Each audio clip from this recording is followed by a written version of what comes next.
그래서 아까 그 편집한 걸 좀 못 들으셨어요? 네네네.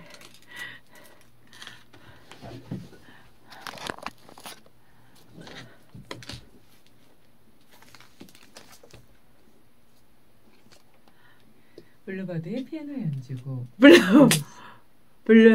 블루버드라 그랬구나. 그래요. 네. 곡소개 네. 예, 예.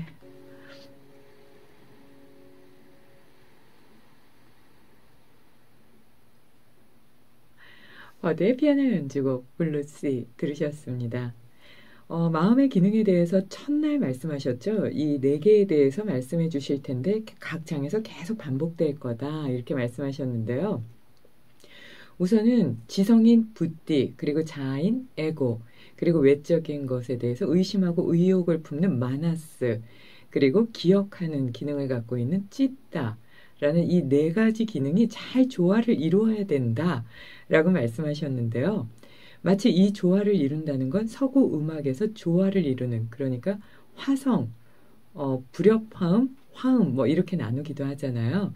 그런 하모니처럼 잘 적용해야 된다 이렇게 말씀하셨어요. 그래서 그 서양의 체계를 보면 외적인 것은 체계화되어 있는 게 아주 잘 되어 있지만 내면의 것은 그 어떤 것도 체계화되어 있지 않고 반대로 동양에서는 내면의 것이 뭐든지 다 잘 체계화되어 있다 이렇게 말씀하셨는데요. 무엇보다 중요한 건 스스로의 삶의 균형을 잘 잡고 가는 거다. 질서정연하게 잘 일을 처리해야 된다. 이렇게 말씀하셨어요. 사람들이 감정적이고 분노를 일으키는 이유에 대해서 정확하게 짚어주셨는데요.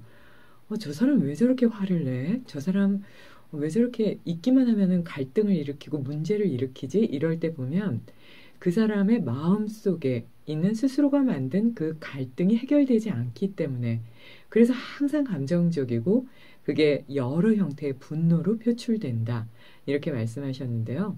심리학에서는 이 분노의 형태가 오만함이나 교만함이나 상대를 무시하고 상대를 도구처럼 다루는 그런 분노로도 표출되기 때문에 욕을 한다거나 소리를 지르는 것만 분노가 아니다. 그래서 이 분노의 형태도 굉장히 많다라고 전해지고 있거든요. 그래서 그 내용과 연결된 게 아닌가 싶습니다. 계속해서 수아미 라마의 행복한 삶의 기술 만나보겠습니다.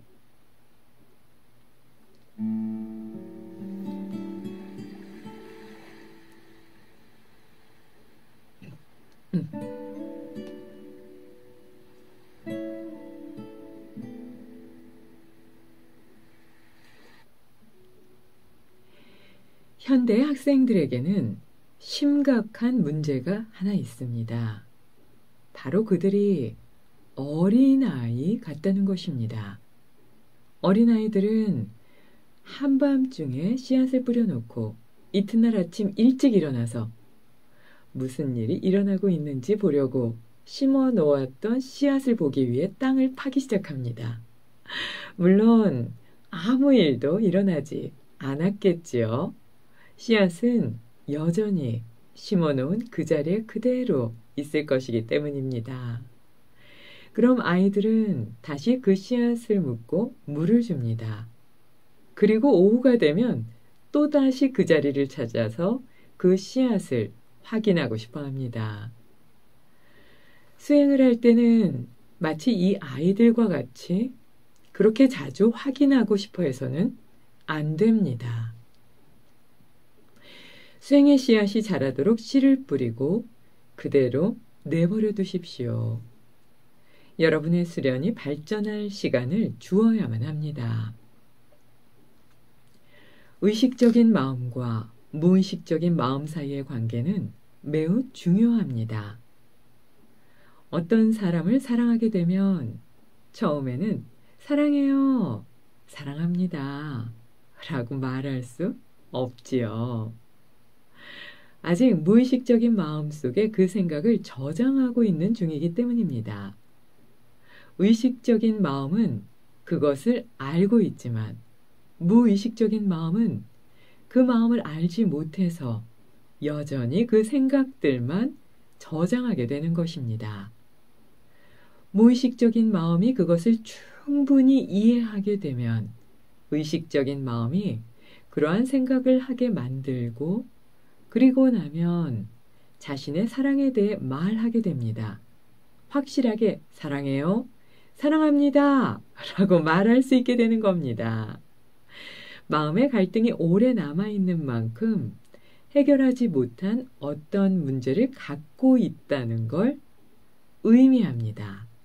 그러한 갈등은 고통을 만들어내지요. 결국 그 고통을 스스로 겪게 됩니다.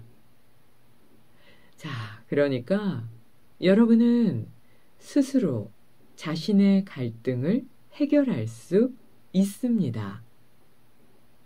무엇보다 어느 누구도 여러분의 갈등을 대신해서 그것을 해결해 줄 수 없습니다. 질병 중 가장 큰 질병은 심장병이나 고혈압, 중풍, 암이나 그 외 어떤 신체적 질병이 아닙니다. 인간의 가장 큰 질병은 외로움입니다. 현대 세계에서 우리는 삶의 모든 편의를 갖추고 있지만 여전히 외로움에서 벗어나지 못합니다. 사람들은 쉽게 외로워하지요. 그래서 많은 사람들이 배우자를 만나고 한 지붕 아래 살아가며 한 이불 속에서 잠을 자고 있지만 여전히 외로운 것입니다.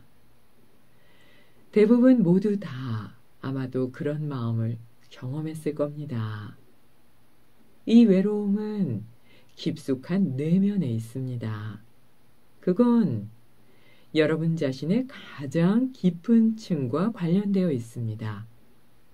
외적인 것과는 아무런 관계가 없지요.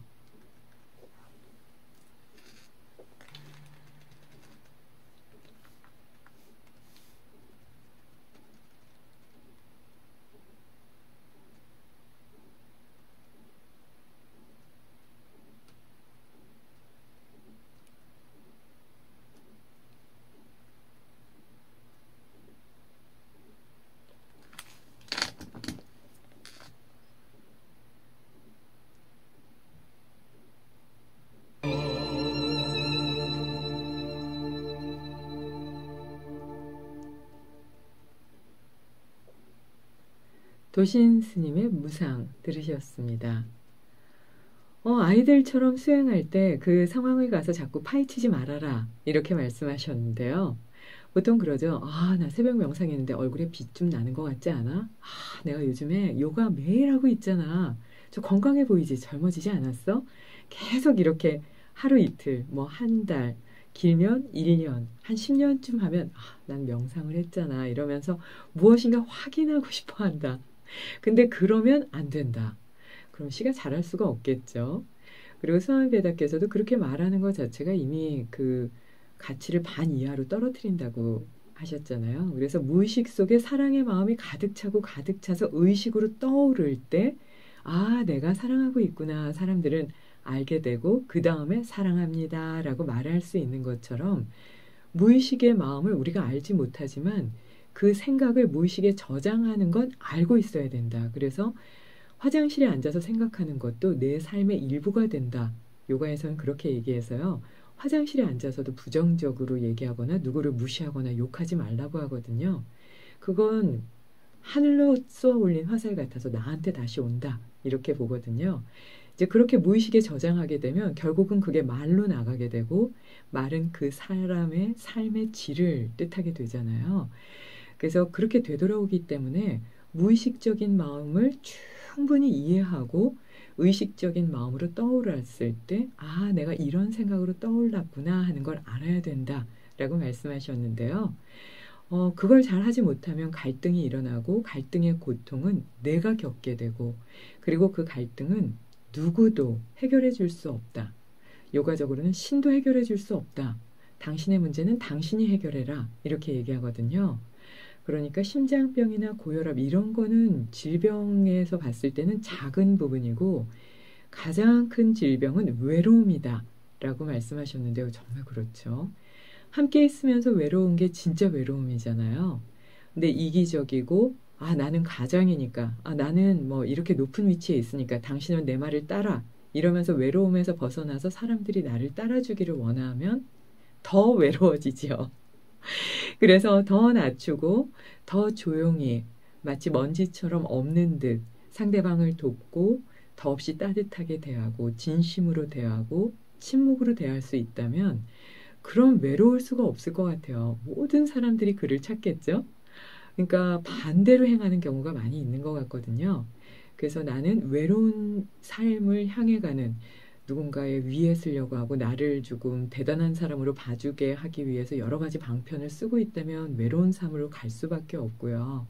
반대의 길을 간다면 나를 낮추고 상대를 높이고 항상 조용히 최선을 다해서 노력한다면 그거는 외로운 삶에 들어가고 싶어도 들어갈 수 없잖아요. 이렇게 좀 나를 볼 수 있는 잣대가 되지 않는가 싶습니다. 잠시 음악 듣겠습니다. 기타 연주곡입니다. 마사키 키시베의 밤하늘.